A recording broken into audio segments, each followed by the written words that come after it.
Monday. What do we got? We only got two. This is our second to last Monday. Second to last Monday. Because we don't have class on May the 30th. It's Memorial Day. So we only have one more Monday after this. So those of you Monday haters, we have 3 left, Ben, but Monday, May the 30th, we are off for Memorial Day. Hey, Larry. We are also off on, well, we are not off. Let me just rephrase that. There is no live class on Friday. Friday is a teacher work day. You will have a workbook and a class recording to watch. What's up, Kyoshi? All right. So be on the lookout. Guys, I posted, let me share my screen. I posted like everything for the rest of the year. And I'm working on getting all the pair decks perfected and put up for you so you guys will have everything. I clicked the wrong one. I got a few more of these things to grade. Keep getting them in. The letter from Birmingham County Jail. Probably going to be our last big grade, honestly. And it's just going to be workbooks, so we can just nickel and dime our way through the rest of the year. But yeah, guys, everything up, all the workbooks that we're going to work on for the rest of the year are up. Yeah, time flies when you're having fun, Ben. It really does. And then that last week of school, again, there's no school Memorial Day. These last 4 days, we're just gonna be doing makeup work. Right? So if you're missing stuff and you need help, this is like those class days. Those are gonna be days to just come hang out and get caught up, ask questions, and we're just gonna hang out and enjoy the last couple days together. That being said, Friday, June 3rd, that's our last day of school. Okay, your Canvas class card is going to lock you out at 11:59 p.m. on Friday, June 3rd. And there's nothing that I can do to extend that or to help you out with that or anything. All right, the class is going to be over with and done. So whatever work you're missing on June 3rd at 11:59, it automatically converts to a 0, and I can't change that. Okay? So again, if you are behind, if you are failing, if you need help, you need to reach out. You need to self-advocate. You need to tell me, hey, I need an assignment list. You need to start coming to target sessions at 12:30 and 2:30. In all honesty, we can do 12 to 1 target sessions because really nobody ever comes to the 12 o'clock class except for maybe 1 or 2 people, and they end up watching the recording anyway. Okay. Some of you guys, you did reach out. You did say, hey, I need them. I have your assignment lists. See, I have that list right here. Jaheim, Ben, Spencer, did I give you guys your assignment lists, or are you still waiting on it? I don't remember. Yeah, I'm a loud guy, Kiyoshi. Turn your volume down. Okay, I'll have them to you by this afternoon. Okay. Things got pushed around on me last week, and for whatever reason, I wasn't able to make them, and I apologize for that. So I'll get them to you. I'll get them to you this afternoon. And Spencer, that's a great job. That is. Thanks, Carissa. All right.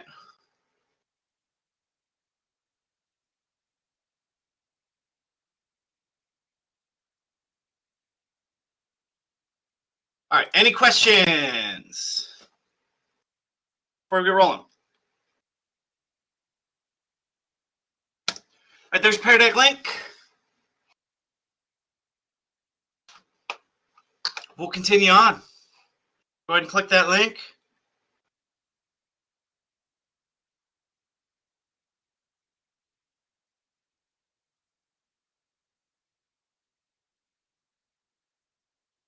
Let's get logged in here.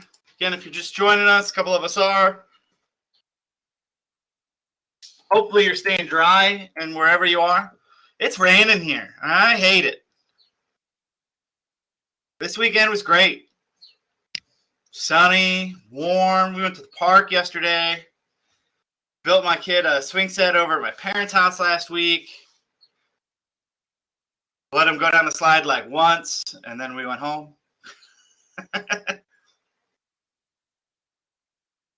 Marianne, is it appropriate? Sure. Let's hear it.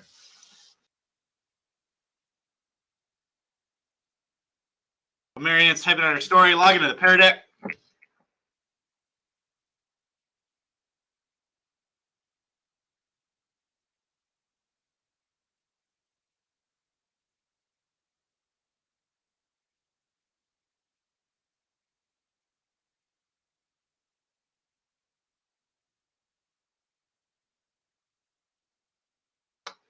Come on, Marianne.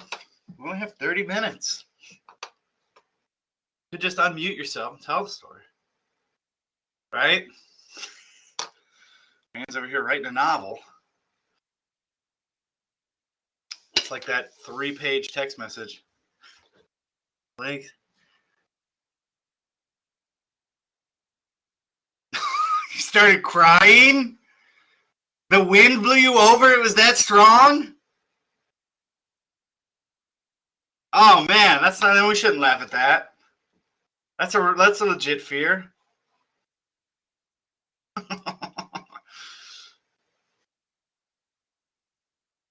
All right. What's your stress level today?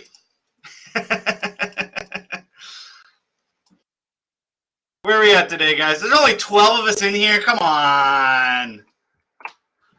Marianne said it's all right to laugh. We don't have to apologize. Man, was there a tornado watch this weekend? Oh. Yeah, Ben. Tis the season, man. Tis the season.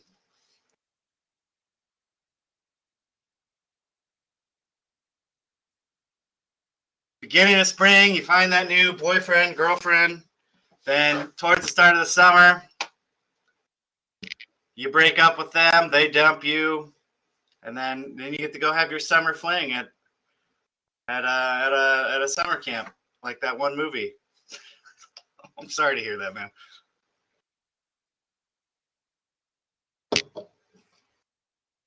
It gets better. I promise you. It gets better. This is the age where you just, you work out all the kinks. All right, but most of us guys, we seem like here, and that's good. Oh. Well, good luck with that, Marianne. Don't short yourself.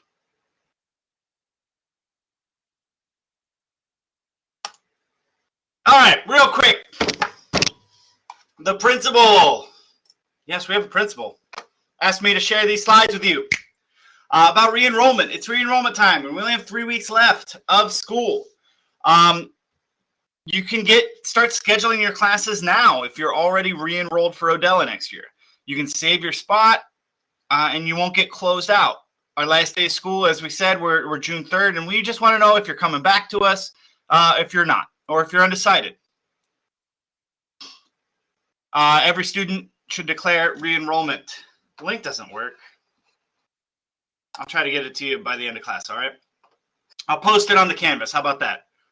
I'll post the original one on the Canvas. Okay, there's video. Yeah, they asked every teacher, so you're going to get it every day. Be warned. All right? And real quick, just let me know, are you planning on re-enrolling next year? Because I already did. They offered me a contract to come back. I said, oh, really? Sure. So just let me know. Are you coming back? I am. This shouldn't say true or false. This should say yes or no. I just never changed it. My bad. Couple of us, yes. Couple of us, no. Don't really know. Marianne, you're not?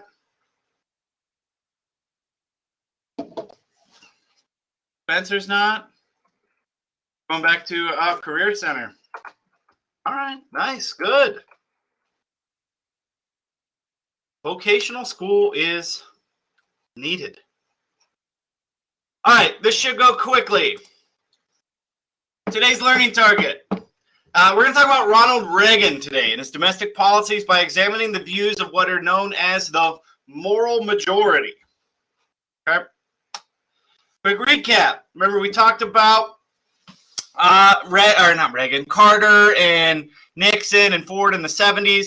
And in the early 70s, the United States is struggling to maintain its superpower status. The endless conflict in Vietnam led other governments to kind of question the strength of the U.S. They're like, you let a bunch of peasant farmers run around barefoot with like third-hand rifles beat the largest army in the world? Okay. The economy's bad, inflation's high, unemployment's high, crime is on the rise. Remember, there's that oil embargo, gas prices are on the rise.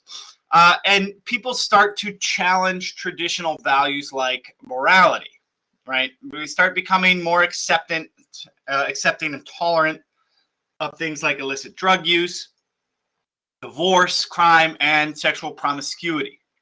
Okay. Today, a lot of this stuff, guys, like it's like, you know, do your own thing. But we have to keep in mind, back in the day, back in the 50s, 60s, 70s, like divorce, like people didn't get divorced. It had to be like extreme circumstances. If you didn't, like if you fell out of love with your spouse or, you know, you guys just weren't getting along, like you dealt with it. It was very, you turn your nose up and frowned upon to get a divorce. And in this time, we're going to see the rise of televangelism and what's known as the moral majority. And the country's social and moral shift is going to be a serious concern for some factions. Social conservatives and fundamentalist Christians feared that Americans are no longer concerned about upholding traditional morals and values, what they felt were important.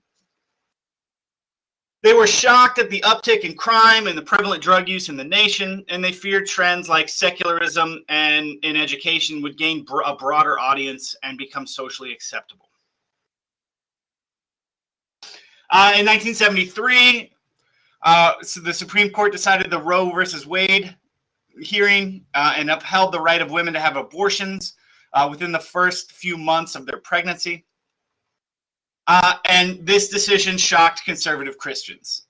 The Roe versus Wade decision also encouraged several other movements like the women's liberation and gay rights. What's up, sir? Women and homosexuals who had been pigeonholed into specific roles in society wanted to receive full equal rights under the law. And many fundamentalist Christians feared this was just the beginning of attempts to pass legislation that contradicted what they thought was the will of God, and they felt that they needed a stronger political voice. If you pay attention to politics today, it's a lot of the same stuff that's going on, right? Like we're debating Roe versus Wade again right now. It's in the news. There was a bunch of protests over the weekend over it. In the mid-70s, the political arena starts to heat up as religious leaders across denominations banded together. They start going on TV and preaching. And this partnership resulted in the establishment of a political organization that intended to engage the current culture and lead it back to the path of righteousness by influencing legislation. And this was led by a guy named Jerry Falwell, who was a fundamentalist preacher who had long believed that politics and religions should not mix. But after Roe versus Wade, he kind of changes his mind. And he starts expressing his views during weekly sermons on TV that were broadcast across the nation, i.e. why we call it a televangelist, because they're on television. He urged his fellow Christians to enter the political sphere. He believed without their help, their injustice would continue. And he felt that if Christians were willing to speak out against such rulings and share why they didn't fit within what they believed, it would not only change legislation, but save souls. This preacher became very well known for holding I Love America rallies. These events were mixed with patriotism and religion. And he promoted the idea of a religious revival in which Christianity would unite and combat modern evils that were threatening the country's moral values. As his televised sermons and demonstrations gained followers and supporters, he gets approached by several Republican operatives and conservatives. They wanted Falwell to become the co-founder, along with a man named Paul Weyrich, of what would be known as the Moral Majority. Through flyers and telethons to national media companies, the Moral Majority encouraged the electoral participation of its members. They said, like, hey, go out and vote. The organization did an effective job of endorsing candidates who supported its cause, and much of these candidates were conservative Christians. Which is why when you start to see things like we start, this is where in America where candidates, we start caring about what candidates think personally and stop caring about what they think procedurally. And right, so like instead of like caring like this is what they think we should get done, we start caring about what their personal beliefs are. And it's because of this moral majority campaign, which is what shifts that mindset. Okay, and this is where we're going to really start to see like the religious section of the United States get involved in politics for the first time. Because and again, you have to keep in mind back in the 60s and the 70s and before, you didn't talk about politics. You didn't talk about politics with company. People didn't know your political affiliations. It was considered rude to talk about politics and things like that. Politics and religion.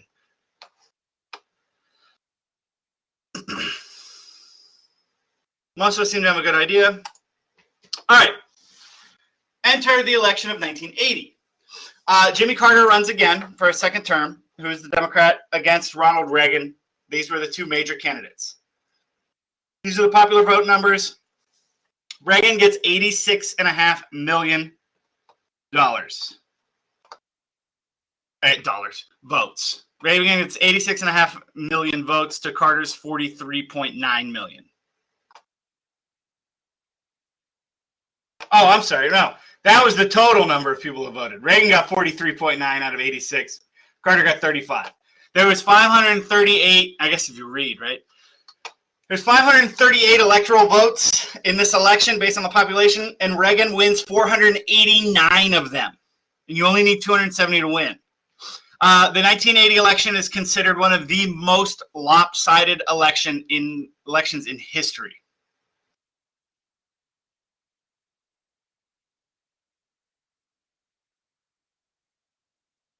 So Ronald Reagan, when he starts his campaign to become president, Jerry Falwell and the Moral Majority are quick to endorse him.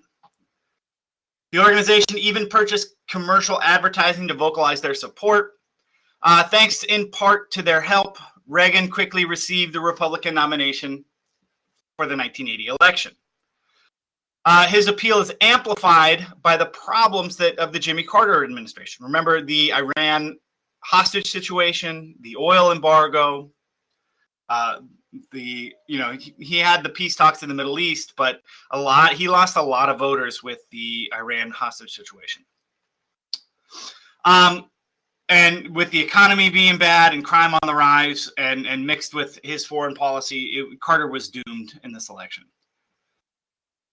Partly due to the Moral Majority's support, his decision to have several of its leaders serve as advisors during his campaign, Reagan is able to win the presidency, and he takes office in 1981.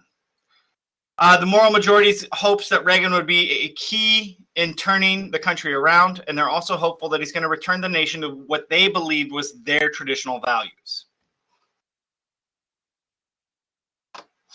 During the next decade, the Moral Majority is going to continue to use its influence to gain support for the Republican candidate, and it believes that it believed should run the country. Toward the end of the 1980s, however, the group begins to lose influence and suffer both economic hardships and several scandals. Excuse me. When the organization was unable to recover from the changing times and loss of support, Jerry Falwell disbands it in 1989. He declared, "Our mission is accomplished," and acknowledged that the Moral Majority had been a strong political force, which is what he wanted. Okay. And that's it. Cap it off. What'd you like? What didn't you like? What was easy? What was hard?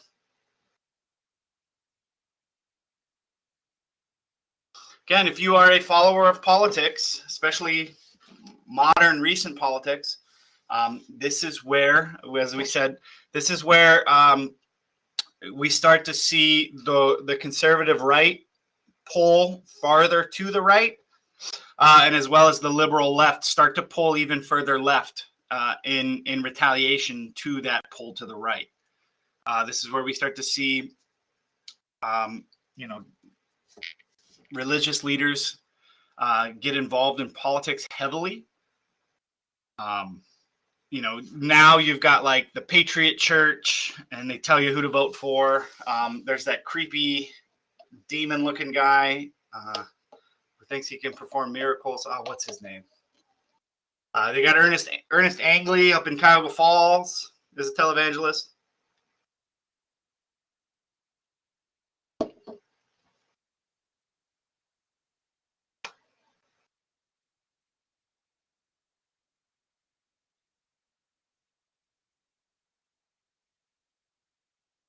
All right.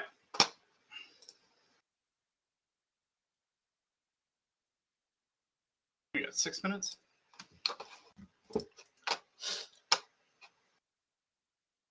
Your lesson, your workbook today. That's it. 5.6, Reagan and the moral majority, right here.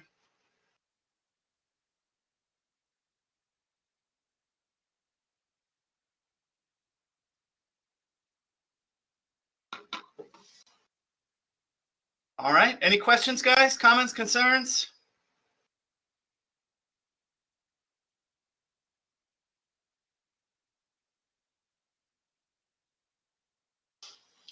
Nah, say what's up, Spencer.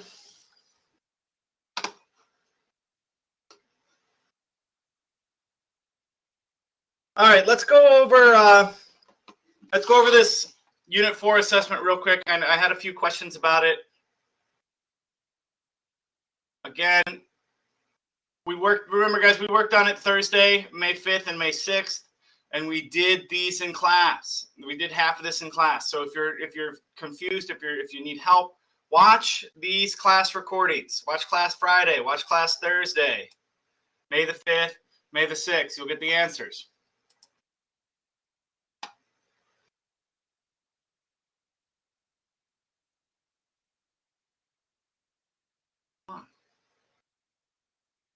But again, you're going to click here, click the link to make a copy of the document. And this is what you're answering for this document. So then you scroll down, here's the letter that you need to read. That's been highlighted and had the paragraphs chunked to break it up for you. Or you could listen to it, it's up to you. But this is longer. And for whatever reason this doesn't load, like it's not happening here, you can just click the download button and download the copy of it, and it's right there. Okay, so you're going to use this to answer these questions.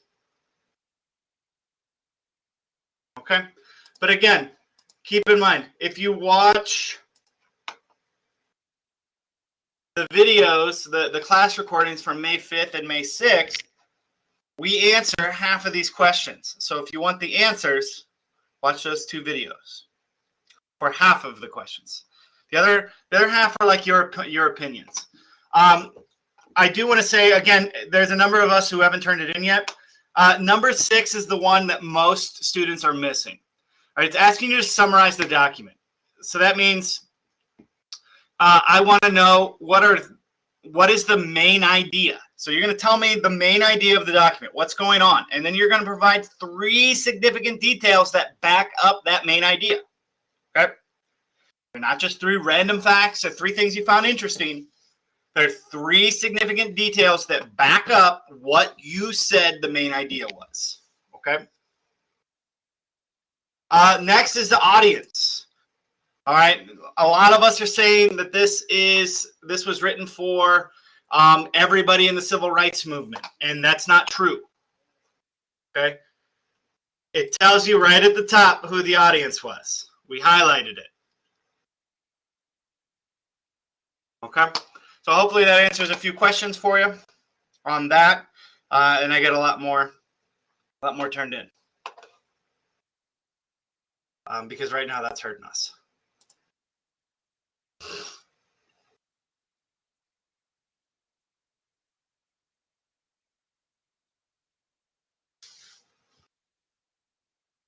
Any other questions, comments, concerns before I let y'all go? All right, guys. Have a great day. See y'all tomorrow. Tomorrow's only Tuesday.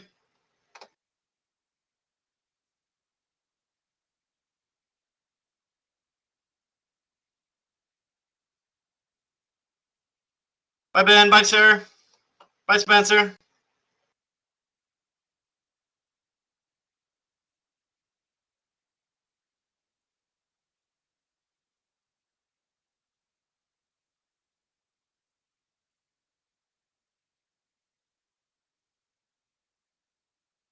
Ah, Carissa, happy birthday early. First.